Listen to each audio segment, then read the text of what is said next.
boxing news. Okay, we'll start with this in reference to the upcoming junior middleweight title fight, the WBO title fight between Natasha Jonas and Eva Piatkowska. Eva from Poland, former WBC champion at 154 pounds. Natasha Jonas posted this via her Instagram account. It reads, "Thank you for the rounds, Coxie Bird. Perfect preparation for my big title fight. Forever grateful to Elite Boxer for sorting and hosting it." That is Michelle Cox, the very statuesque Michelle Cox. Adequate preparation for Natasha Jonas's upcoming title fight with the very statuesque Eva Piatkowska. There is a slight height differential between them, between Eva and Natasha Jonas. It is going to be on Tasha to close the gap because Eva's a little taller than Natasha. Eva Piatkowska is an outside fighter, an outside jabber. She's statuesque and she knows how to use it. That's why she's got a professional record of 16 wins and only one loss, just one loss in her entire career. She's a stick and move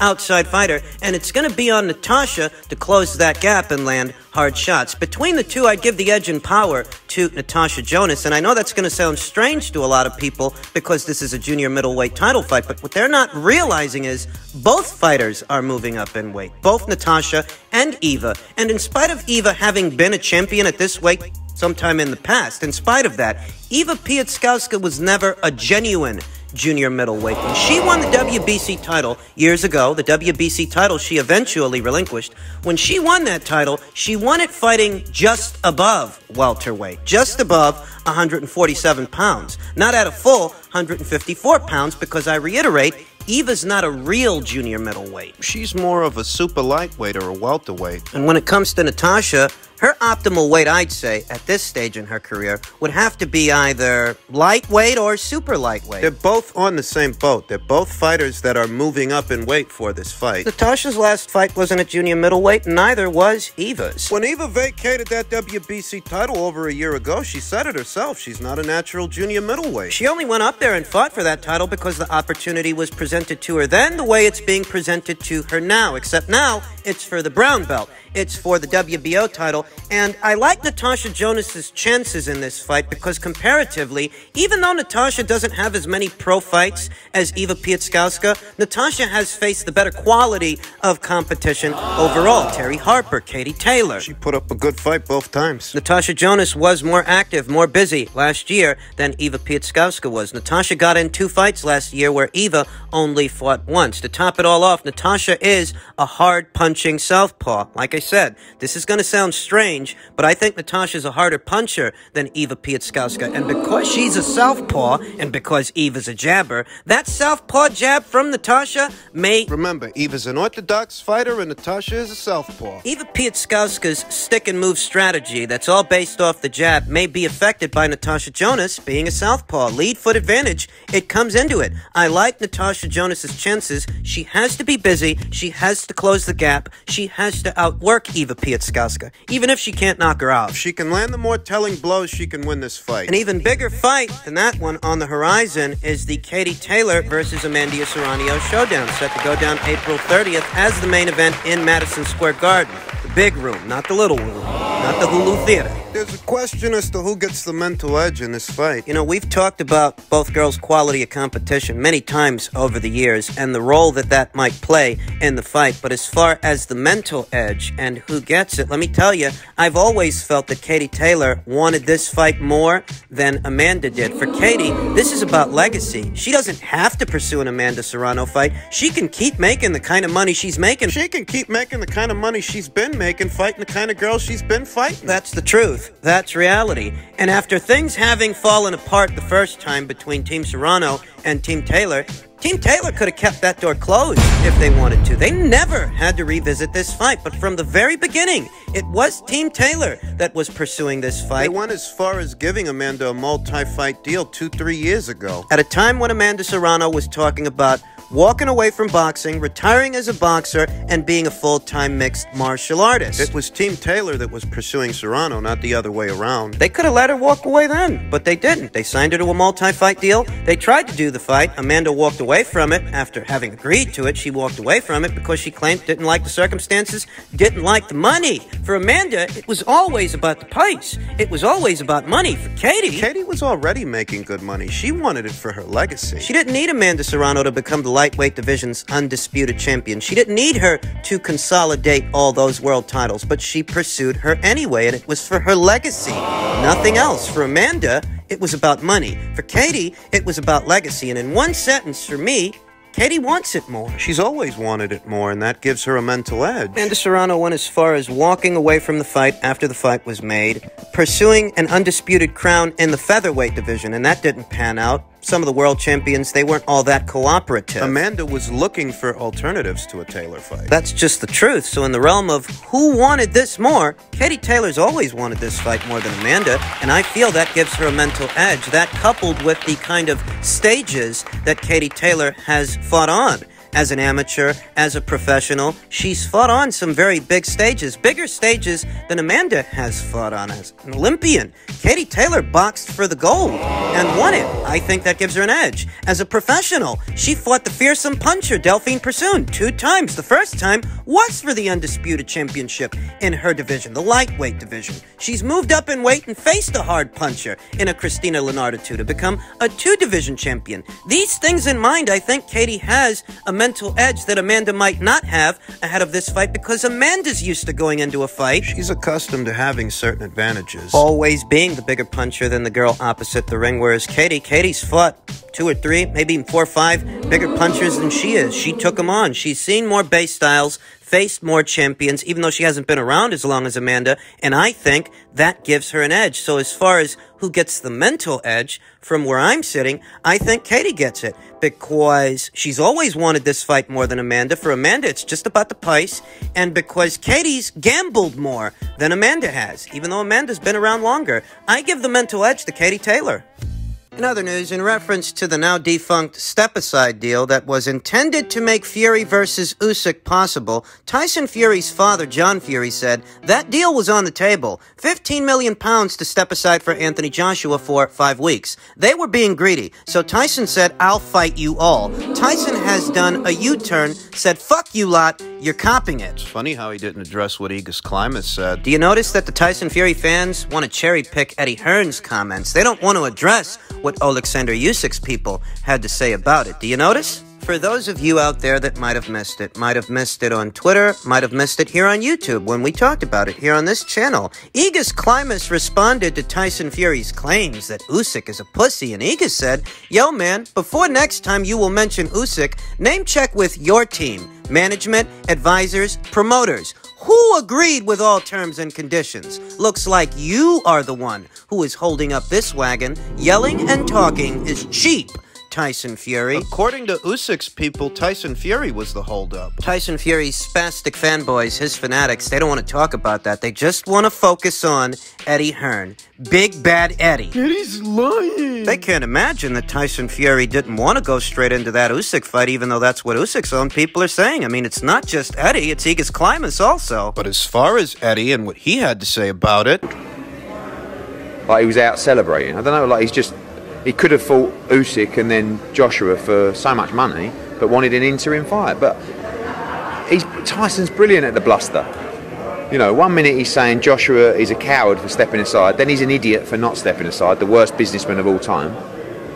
But as I always said, to get that deal done, 4 people had to be on board, and we never got to that stage because 1, we didn't get to long form agreements, but 2, Tyson Fury decided he didn't want to fight Usyk next.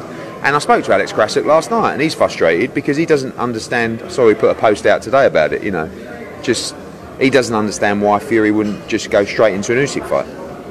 Joshua would. He did it before, and guess what? He'll do it again. Tyson Fury's fans, his fanatics, his spastics, they don't want to talk about that. They don't want to talk about how both Aegis Klimas and Eddie Hearn, they're both saying the same thing. They think that Dillian Whyte and Anthony Joshua and Eddie Hearn are the reason that Tyson Fury wasn't going to box Alexander Usyk next. No. The story is your guy wasn't trying to box Usyk next anyway. Dillian Whyte, Anthony Joshua, and Eddie Hearn weren't the holdup. Tyson Fury was the holdup, and that's not just according to Eddie Hearn. That's according to the Usyk people as well. And these guys don't want to talk about that because for these guys, this is about something else entirely, not boxing. I've gone as far as fetching the screenshots for you guys to take stock of, the audio, the video. And these guys still don't want to believe it. They can't imagine that what Tyson Fury wanted all along was a lighter touch, even though Bob Arum already said what they wanted for Fury was Emmanuel Char and Robert Helenius fight for the spring. No, they can't believe it. They think that's just mean old Eddie Hearn lying. A user that goes by the name Sly Tendency says, I love how you take everything that Eddie Hearn says at face value and always blame Tyson Fury for every failure. Looks like Frank Warren just won the purse bids. Somehow that's Tyson's fault too. That's just what it looks like from the outside in. Oh, because Frank and Bob wanted to give Dillian Whyte more money, is that it? Hey, whose idea was it to go to a purse bid in the first place? Eddie Hearn's, and he said that last year. He said Dillian don't like the split, he don't like the money, so they're gonna push her a purse bid. That's how Dillian Whyte got more money. What part of that are you not understanding? What do you think? They ended up giving him more money because they wanted to give him more money? Understand, they put in a $41 million bid for this fight, so the fight obviously meant something to them. $41 million worth of something. Yet their initial offer to Dillian Whyte was only $5 million. So you put the value of this fight at $41 million, and all you offered this guy initially was $5? They had to take you to a purse bid because you didn't want to offer this guy more money. And at the risk of losing the rights for the fight, they twisted your arm and got you to pay him more money. Something closer to what he wanted. Frank Warren and Bob Arum didn't want to give Dillian Whyte more money, but they weren't going to risk Tyson Fury ending up on Matchroom if Eddie won the bid, so they did what they had to do to keep the rights, i.e. they had to force you to give this guy more money. Impose the purse bid upon you because he wasn't going to accept your paltry offer. And never mind that guys like Sly Tendencies wants to make this a Eddie Hearn thing. It's not like Aegis Climas is saying the same thing Eddie Hearn is saying, right? Right. Get a whiff of this specimen. How about that?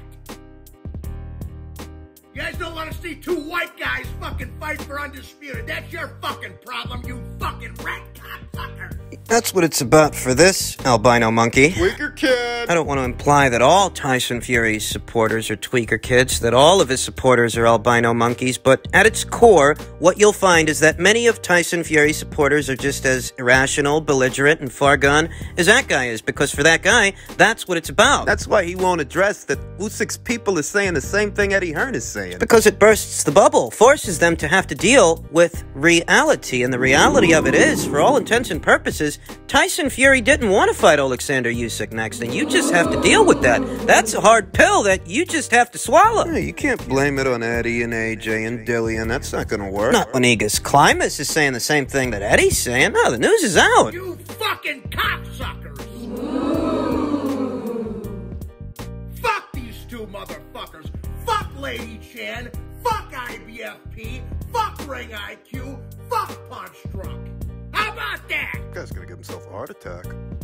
You guys don't want to see two white guys fucking fight for Undisputed. That's your fucking problem, you fucking rat cocksucker. I distinctly remember saying that I'm actually okay with Anthony Joshua stepping aside if it brings about the undisputed title fight, because that was my hang-up with Wilder's arbitration. It blocked the undisputed title fight from happening. So what this albino monkey's talking about? What's that, Chief Wiggum's illegitimate son? That's just Johnny. Guy can't make up his mind. He thinks he's a soprano and a skinhead. Guy's shaped like a sack of laundry. Maybe that's why he likes Tyson Fury so much. Got that in common.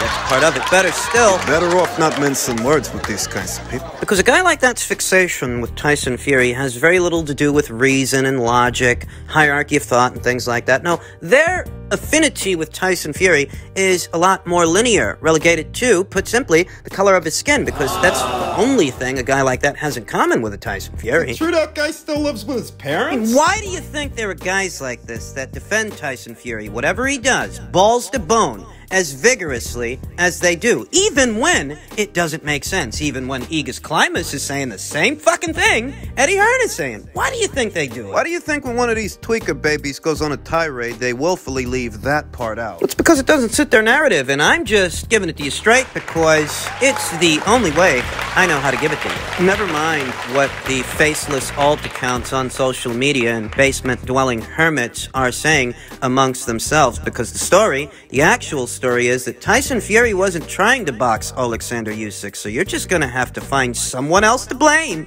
for that. Other associated news in regards to this story is that this isn't just going to be a pay-per-view in the United Kingdom. It's also going to be an ESPN pay-per-view in the United States. You heard that right, and I'm not surprised to hear it because when you put up a $41 million pot... That is a very big risk. Big enough that you might not hit the mark with just the UK boxing fans, just the UK audience. Make no mistake, I think this can be a commercially successful fight in the United Kingdom, and I've been saying that throughout, but when you add a $41 million pot into the equation, perhaps you won't get all of that money back with the Brits. You might need some of the Americans to buy some pay-per-views as well, so here we are. Use your fucking brain. The only reason they bid so much was because they didn't want Tyson Fury to go over to Matchroom. That's why Frank Warren, Bob Arum, that's why they got together and put up so much money, to ensure that Tyson Fury stays on their side of things. But as a result of that, the financial burden, the financial risk, I should say. Well, now putting this thing on is a lot riskier for them because they've got so much money tied up in it. Operational costs have increased. The break-even point is that much harder to hit when you're trying to cover a $41 million pot. I told you, at a price point of $25 in the UK, they'd have to sell 1.6 million pay-per-views just to break even. That's just to get their money back. That's just to generate the fighters' prices. Before they even start making money. That's before there even is an upside to the pay-per-view. I think this pay-per-view can crack 1 million buys. I honestly do. Between Tyson Fury's showmanship, Dillian Whyte's vitriol and trash talk, I think it can hit 1 million. But 1.6 is a break-even point that might be a little bit more elusive. Enter Top Rank, enter an ESPN pay-per-view that would likely go down sometime around 6 p.m., maybe 7 here stateside. And that's if the fight even happens, because Tyson Fury could always pull out injured. Could always say he caught COVID, call the whole goddamn thing off, and suddenly they're not on the hook for $41 million anymore. Could happen that way. I have no faith in this guy. If they actually end up fighting, then yes, it is a pay-per-view worthy fight. If they actually end up fighting. But how confident are all of you out there when it comes to Tyson Fury's follow-through? How confident are you that the fight's going to actually happen, devoid of incident, devoid of injury? Hey, I hope it happens. I don't know if it will.